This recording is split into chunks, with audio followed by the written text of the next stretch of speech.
Retour sur le plateau équinoxoir, deuxième partie, c'est le temps du débrief, toujours en compagnie de Armand Noutak, de Elie Tchobma, Joseph-René Mbotouzé et le docteur Joseph Jean-Paulin Bissoko. Nous prenons tout de suite la direction de Garoua où nous attend Sa Majesté Muller Jamal Abdul Nassir. Bonsoir Sa Majesté. Bonsoir Serge Alain. Chef troisième degré à Colbives, le Grand Yélois, vous m'avez dit, ça s'appelle le Grand Yélois, nous sommes bel et bien à Garoua. Vous étiez un proche collaborateur de Sa Majesté Halim Hayatou qui s'en est allé. Quel souvenir vous gardez de cet homme, ce haut commis de l'État et cette haute autorité traditionnelle qui est partie? Bien, merci Serge Alain de me donner l'opportunité de parler d'un aîné et d'un papa pour moi. Juste pour rectifier, je suis le chef de troisième degré d'un Colbives qui est contenu dans le Grand Yélois. Il faut dire que M. Halim Garga Hayatou a été pour nous un père, un formateur dans le domaine de tout ce qui était chaufferie traditionnelle. Depuis 10 ans que j'ai collaboré avec lui, ça a été un homme affable, disponible et, n'est-ce pas, un grand rassembleur. Donc, je garde de très bons souvenirs pour ce parent qui est M. Halim Garga Hayatou. On va dire, le roi est mort, vive le roi. Comment va se passer la succession à la tête de... Qui va remplacer concrètement l'Amido Hayatou qui est parti? Comment ça va se passer?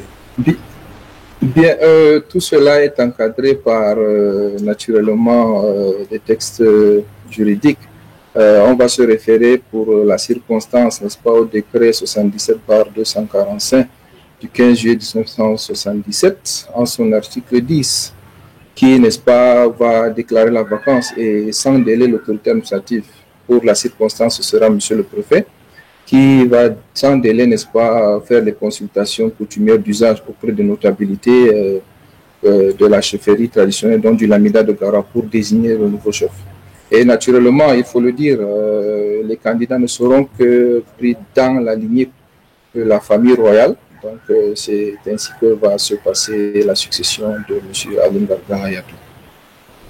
Voilà, on a vu beaucoup d'autorités, de personnes, hein, et pas des moindres, qui ont fait le déplacement de Garoua aujourd'hui, Sa Majesté. La nation a véritablement été reconnaissante pour ce haut commis de l'État, selon vous? Bien entendu, il faut commencer par, n'est-ce pas, la décision du chef de l'État d'offrir à M. Halim Garga Hayatou les obsèques officielles. Cela réconforte à plus d'un titre, nous qui sommes de la communauté ici à Garoua. Nous nous sentons suffisamment reconnus et valorisés.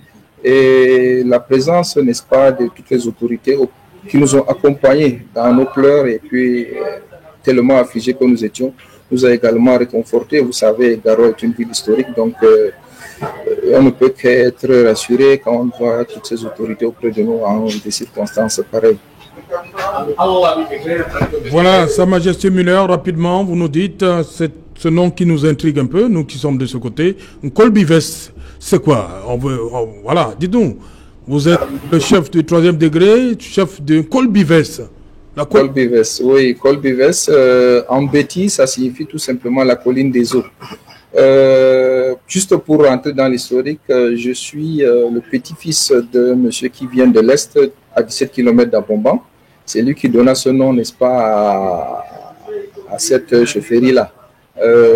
Parce qu'il y avait une colline, enfin pas qu'il y avait, il y a une colline et il y avait un cimetière. Actuellement, le cimetière n'est plus utilisé, c'est le vieux cimetière de Garoua, dont les os humains qui sont dans ce cimetière et la colline ont composé le nom du quartier qui fait un Colbives. Donc voilà d'où vient le nom Colbives. C'est un nom bêtier, bien entendu. Merci Sa Majesté Muller Abdul Nassir, chef troisième degré, Colbives, dans le Grand Yélois, c'est bien cela? On continue dans le Grand Yélois. Merci beaucoup. Merci à toute la population de Garoua. Voilà, d'abord vous, Joseph-René Mbotouzé, Halim Hayatou, vous retenez quoi? C'est l'homme, le haut commis de l'État ou bien l'autorité traditionnelle qui vous aura marqué? Oui, j'ai été à Garoua, je me suis séjourné à Garoua de 2009 à 2012. je suis très heureux de voir qu'on parle de Garoua ici. Le ministre Ali Mayatou, il résume tout ce que vous avez dit. Un homme d'État, il a été ministre plus de 20 ans et dans son parcours de ministre, on ne lui connaît pas beaucoup de scandales. Donc il a été un ministre on doit forcément connaître des scandales un ministre discret. Non, mais vous dites qu'on ne lui connaît pas beaucoup de scandales. Vous savez, lorsqu'on a 20 ans, lorsqu'on exerce pendant 20 ans, c'est parfois inévitable. Voilà, ça peut arriver. 20 ans, c'est beaucoup. Oui. Bon, voilà, et en tant qu'autorité traditionnelle, c'est quelqu'un qui est suffisamment respecté à Garoua, oui, et qui avait beaucoup de soutien de ce côté. C'est une très très grosse perte pour la ville de Garoua. J'espère qu'on pourra lui trouver rapidement un remplaçant à sa dimension. Ok. Armand Nouta, vous avez regardé les images? Oui. Nous sommes en plein Covid. Un commentaire. Déjà, j'ai regardé les images en fin de journée. Oui. Donc, vous voyez très bien qu'il est assez difficile, même lorsqu'il s'agit des hauts cadres de la République, de respecter la distanciation physique.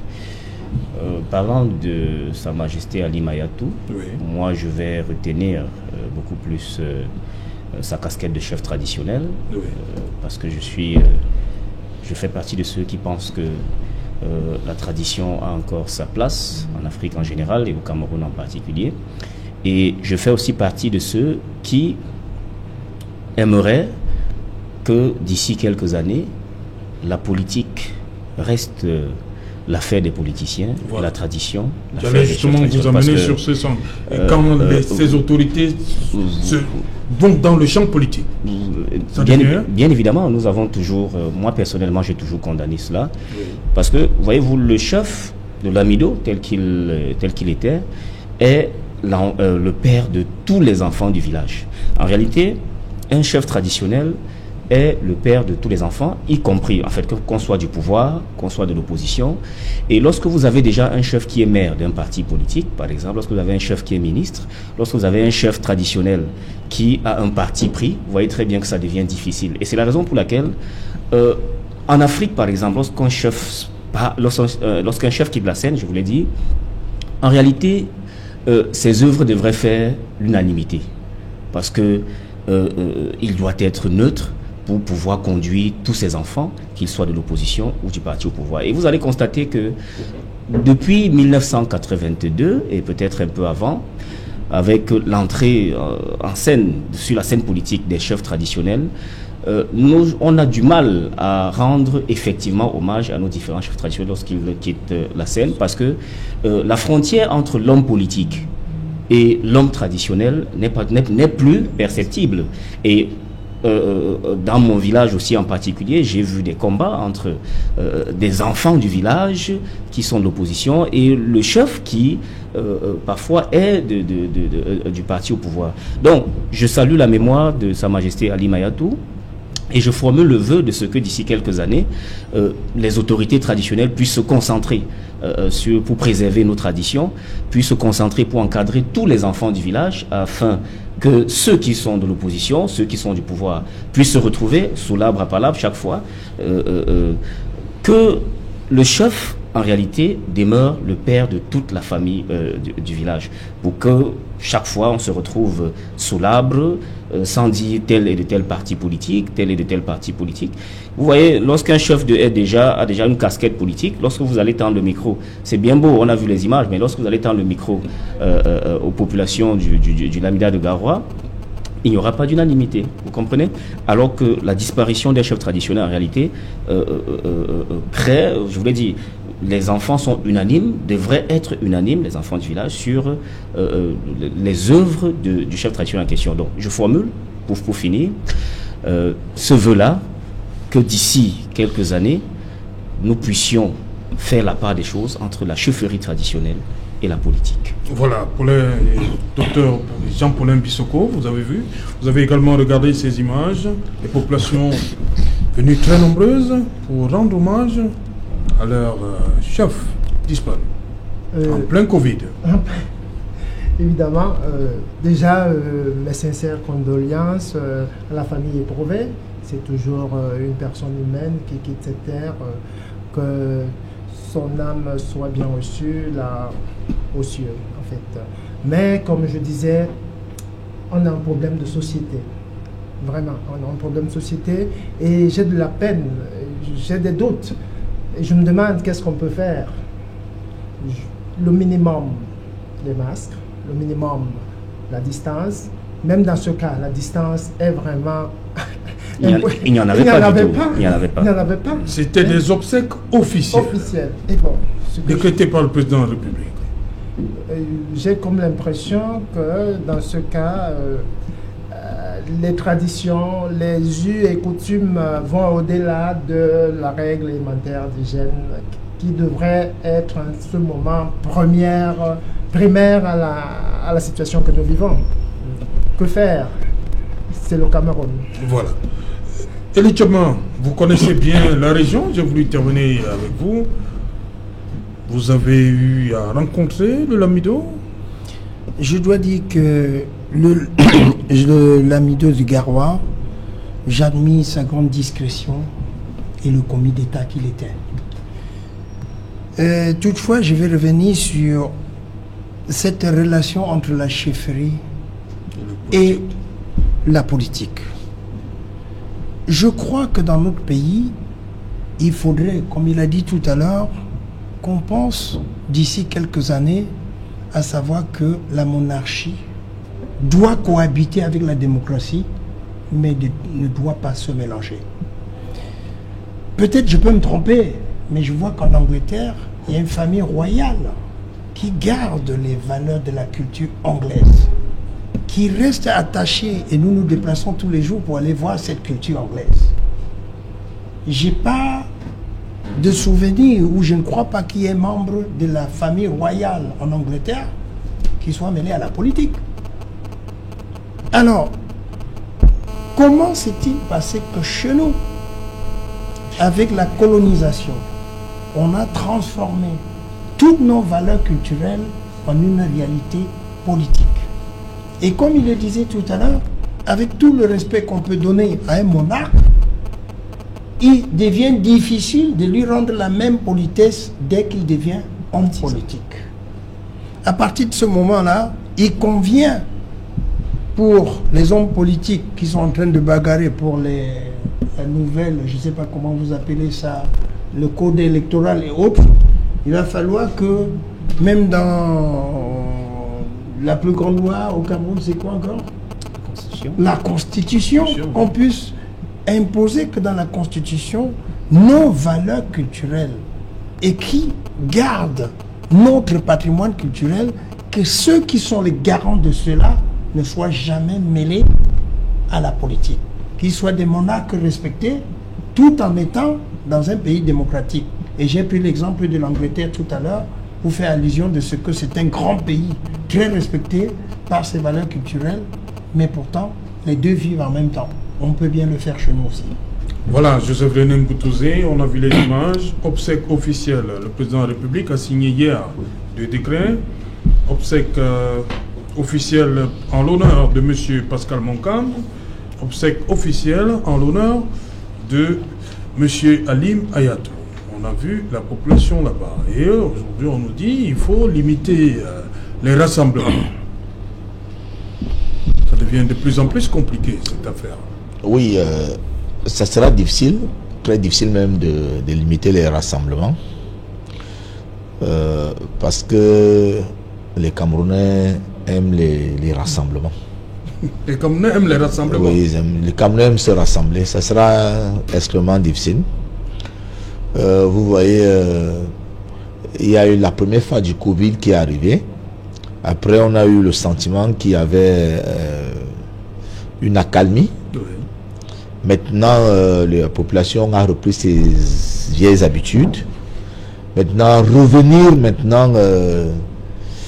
imposer des mesures barrières, ça commence à être difficile. Si on avait peut-être maintenu la pression sans relâchement, mais comme nous vivons au rythme de l'Occident, on a semblé croire à un moment donné que la pandémie vraiment tirer sa sonnette d'alarme, aller à la fin.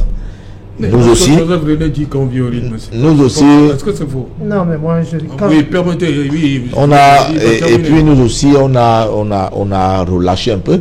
D'ailleurs même comme indicateur, nous pouvons prendre même votre plateau Equinox ici. Il y a eu un temps où on était souvent 2. Voilà, nous sommes revenus à la formule de 4 invités. Là, il y a un mètre. Nous sommes revenus à la formule de 4 invités. Je crois que à tous les niveaux, c'est comme ça. Et surtout que nous observons que les mesures, certaines mesures qui ont été prises manquent de pertinence. Par exemple, scinder les élèves dans les salles de classe, faire des mi-temps dans des écoles et collèges parfois.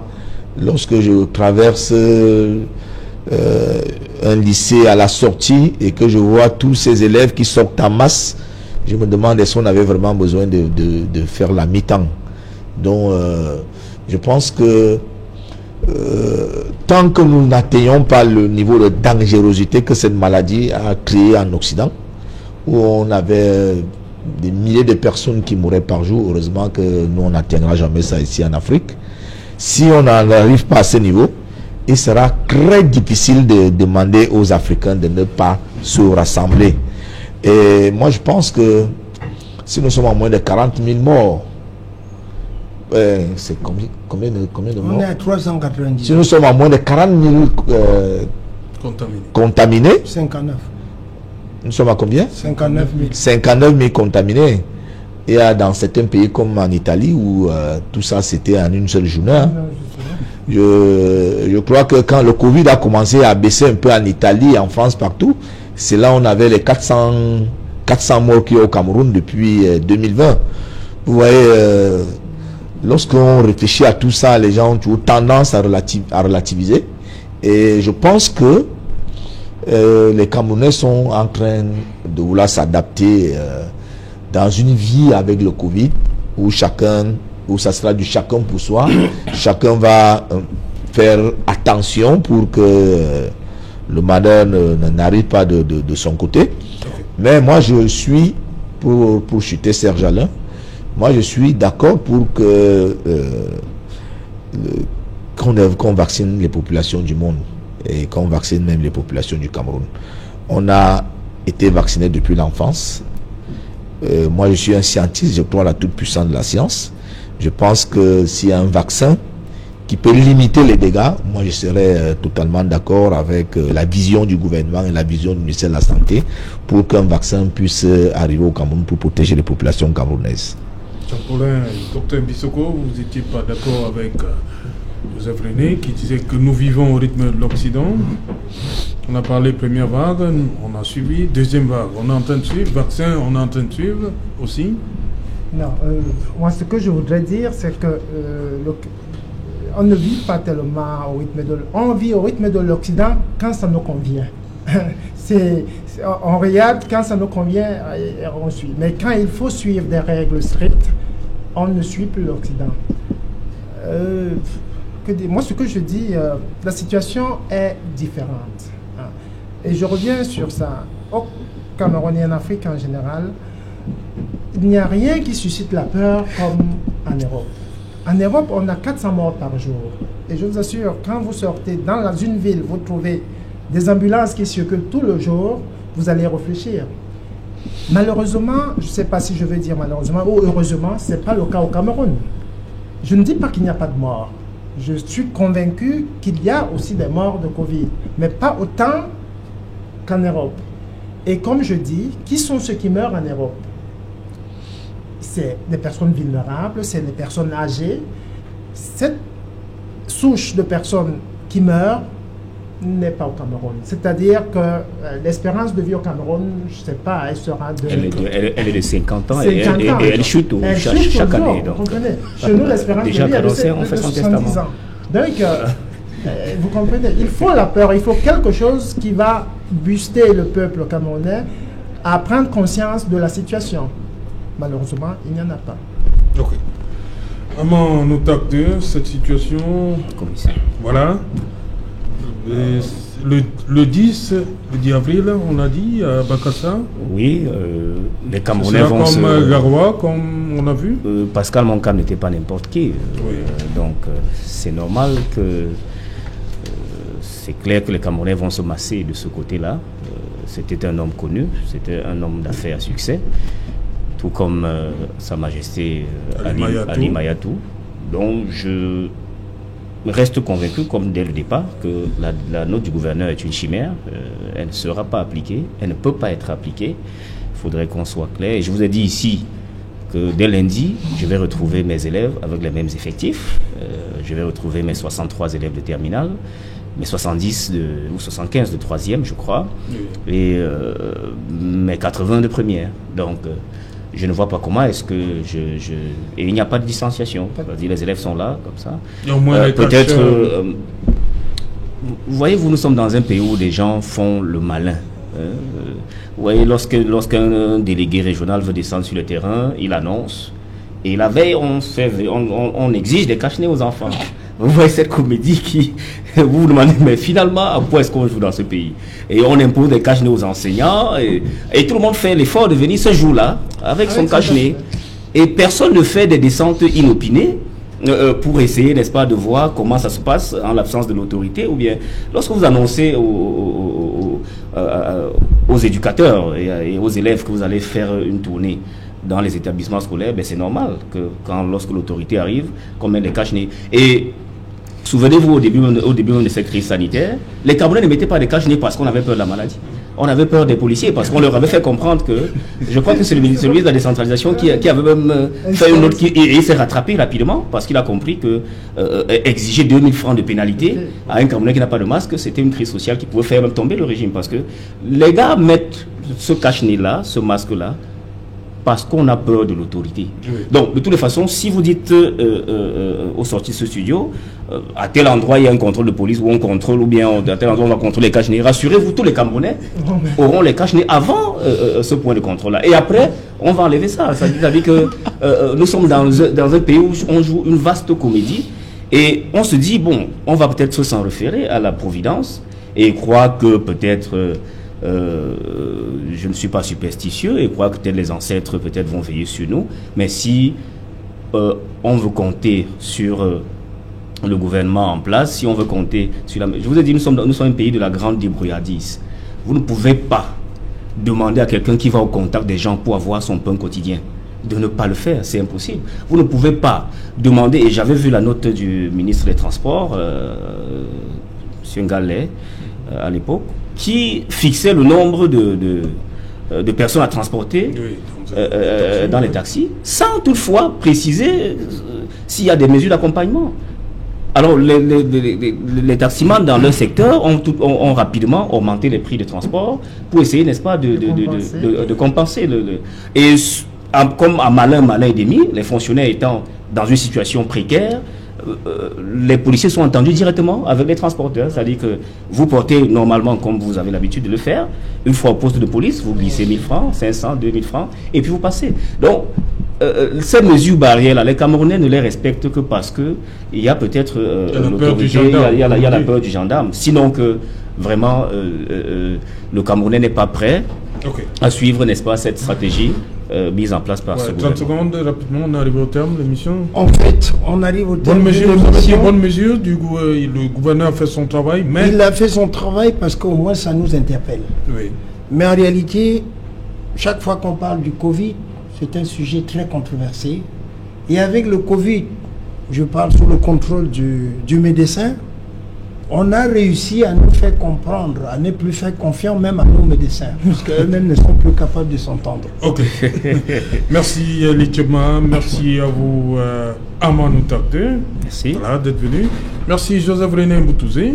Merci Dr Jean-Paulin Bissoko. Je ne saurais dire partir sur plateau sans rappeler à mes concitoyens l'importance des mesures barrières, n'est-ce pas? Pour moi, on peut combattre le Covid en respectant les mesures d'hygiène élémentaires. Okay. Distanciation, lavons-nous les mains, évitons les embrassements bizarres, n'est-ce pas? Soyons prudents, la maladie est à côté. Merci. Merci. Madame, Monsieur, nous sommes arrivés au terme de cette édition Equinox Soir. Rendez-vous demain parce qu'il sera 19h. Bonsoir, quartier Kena, nous sommes à Bamboumou.